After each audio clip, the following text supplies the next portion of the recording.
More than 300 South Korean workers are now on their way home after they were handcuffed and detained after coming to America to work at a Hyundai LG plant.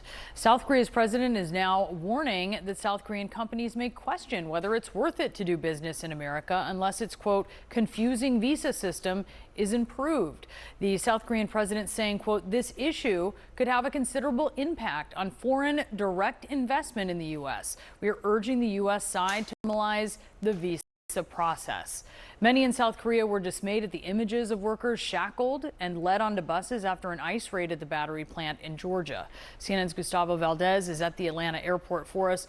Gustavo, can you tell us what the status is of these workers right now? Well, Brianna, they're going home. We saw their charter flight depart shortly before noon. They arrived around 8 o'clock, 10 o'clock this morning after a 6-hour drive from South Georgia, where they had been detained for about a week.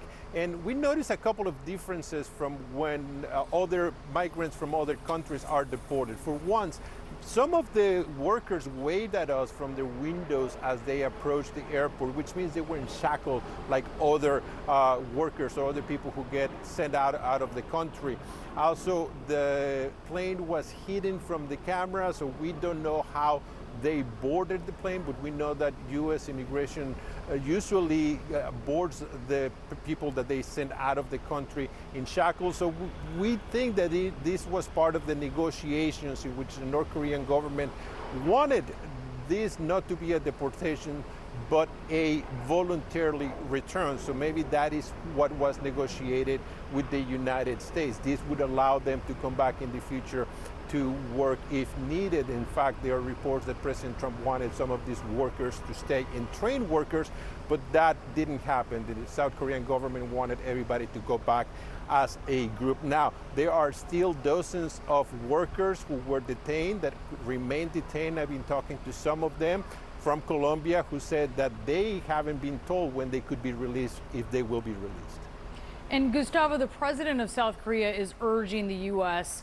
to clear up the visa process when it's related to investment. Tell us a little bit about that, because it does seem that there has been a lot of South Korean investment, but there is at least a sense from the South Koreans that the visa process is not caught up with the demands of that.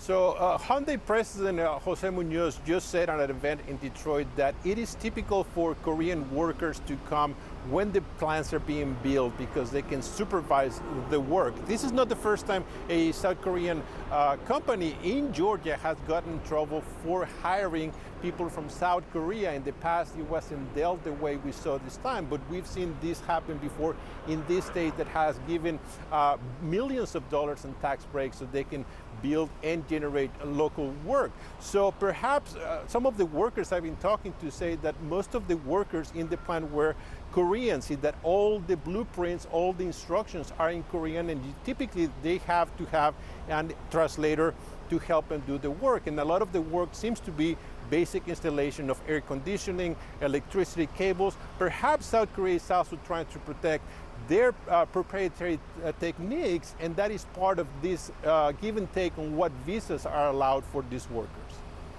All right, really interesting. Gustavo Valdez, thank you so much for the report.